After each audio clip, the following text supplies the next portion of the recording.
ଆସୁନ ଖାଇବ ସେଠି କାଇଁ ମୁଣ୍ଡରେ କାଇଁ ହାତ ଦେଇ ବସଛ ବା?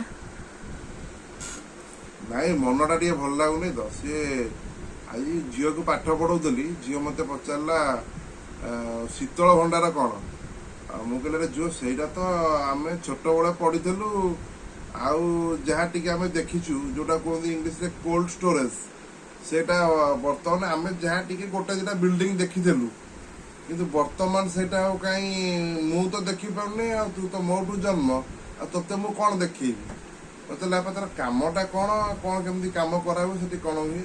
ମୁଁ କହିଲି ତ ବୁଝେଇ ଦଉଛି, ଯଦି କୋଉଠି ଦେଖିଲୁ ଆଉ ନାଇଁ ତ ନାଇଁ, ଶୁଣିକି ମନେ ରଖିଥା, ସେତିକି ଜାଣେ। ମୁଁ ତାକୁ କହିଲି, ମୁଁ ଶୀତଳ ଭଣ୍ଡାର କାମ ହେଲା ଯେମିତି ଆମର ଘରେ ଗୋଟେ ଫ୍ରିଜ ୟୁଜ କରୁଛେ, ପନିପରିବାଟା ମାର୍କେଟକୁ ଗଲେ କିଣିକି ନେଇ ଆସିଲେ, ରଖିଦେଲେ, ଆମେ ଦିନେ 2 ଦିନ ଖାଇଲେ 3 ଦିନ ଖାଇଲେ, ଆଉ କମ୍ୟୁନିକେସନଟା ବ୍ୟସ୍ତର ଆମର ହବନି ବାହାରକୁ ଯିବା ପାଇଁ। ସେଟା ହେଲେ ଷ୍ଟୋରେଜ, ମାନେ ଗୋଟେ ପନିପରିବାଟାକୁ ଫ୍ରେଶ ରଖିବ କିଛି ଦିନ ଖାଇବା ପାଇଁ, ଅଳ୍ପ ଦିନ ପାଇଁ। ସେଇ ଟାଇପର ଆମର ଚାଷୀ ଭାଇ ମାନେ ଯୋଉ ପ୍ରଡକ୍ଟିଭିଟି ଉତ୍ପାଦନ କରୁଛନ୍ତି, ଫଳମୂଳ ଯୋଉ ଉତ୍ପାଦନ କରୁଛନ୍ତି, ଯାହା ବି କରନ୍ତୁ, ପୋଟଳ ହଉ, ବିନ୍ ଛୁଇଁ ହଉ, କୋବି ହଉ, ବନ୍ଧାକୋବି ହଉ, ଆପଣ ବାଇଗଣ ହଉ, ଯାହା ସବୁ ପନିପରିବା ସବୁ ସେ ଉତ୍ପାଦନ କରୁଛନ୍ତି, ଶୀତଳ ଭଣ୍ଡାର କାମ ହେଲା ସେଠି ଷ୍ଟୋରେଜ କରି ରଖିବେ। ରଖିଲା ପରେ ଯେତେବେଳେ ଅଫ୍ ସିଜନ ଆସିବ, ସେମାନେ ଆଣିକି ବାହାରେ ବିକିବେ। 2 ପଇସା ସେମାନେ ପାଇକି ଉପକୃତ ହେବେ, ଆମେମାନେ ବି କମ୍ ରେଟ୍ରେ ପାଇବା।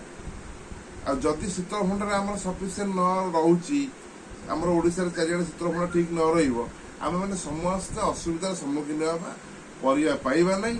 ଆଉ ଯୋଉ ଚାଷୀ ଭାଇମାନେ ଚାଷ କରୁଛନ୍ତି, ଚାଷ କରିବେନି, କାହିଁ କରିବେ?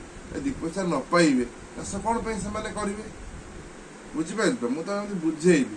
ମତେ କହିଲା ବାପା ଟିକେ ଶୀତଳ ଭଣ୍ଡାର ଦେଖିବି। ମୁଁ କହିଲି ଆଉ ଦେଖିବୁ ଯେ କୋଉଠୁ ଦେଖେଇବି? ଆଉ କଣ ଦେଖିବି? ଏରା ମୁଁ ତ ଏପର୍ଯ୍ୟନ୍ତ ପାଉନି, ମାଟିରେ ମିଶିଗଲାଣି, ଆଉ ମୁଁ କଣ ଦେଖିବି? ନା ଚାଷ ବାସ କାହିଁ ହଉନି? ଆଉ ଚାଷୀ ମାନେ ଚାଷ କରୁନାହାନ୍ତି, କୋଶ୍ଚିନ୍ କଲା। ମୁଁ ବି ପାଗଳା ହେଲି। ବୋଲେ ଚାଷୀ କରିକି ରଖିବେ କୋଉଠି? କଣ ଘରେ ଗୋଟେ ଗୋଟେ ଫ୍ରିଜ କିଣି ରଖିବେ, ମାର୍କେଟରେ ନେଇ ବିକିବେ? ଶୀତଳ ଭଣ୍ଡାର ହେଲା ଗୋଟେ ହ୍ୟୁଜ ଆମାଉଣ୍ଟ ବିଲ୍ଡିଂ, ଗୋଟେ ବଡ ବିଲ୍ଡିଂ ରେ ଗୋଟେ ସେଟଅପ୍ କରାହବ, କୁଲିଂ ସିଷ୍ଟମ।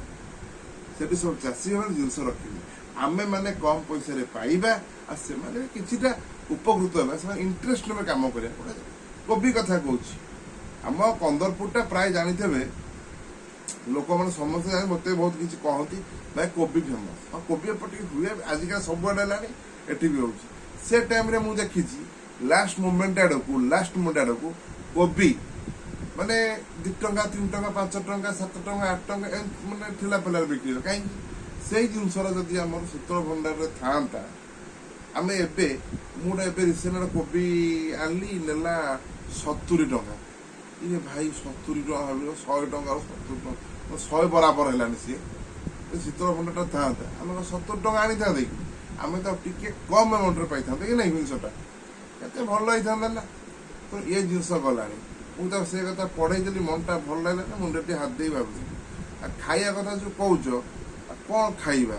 ଆଉ କିଛି ଦିନ ପରେ ତ ଭିକ ମାଗିବା, ଆଉ କଣ କରିବା? ଚାଷବାସ ତ ହବନି। ସେଇ କଥା ପାଠରେ ପଢୁଥିଲା, ପଚାରୁଥିଲି, ମନ ଭଲ ନାହିଁ। ଆଉ ରଖ, ଦେଖିବା ଆଉ ଟିକେ ଖାଇବା କଣ କରିବା, ଆଉ ହେଲା, ରଖ।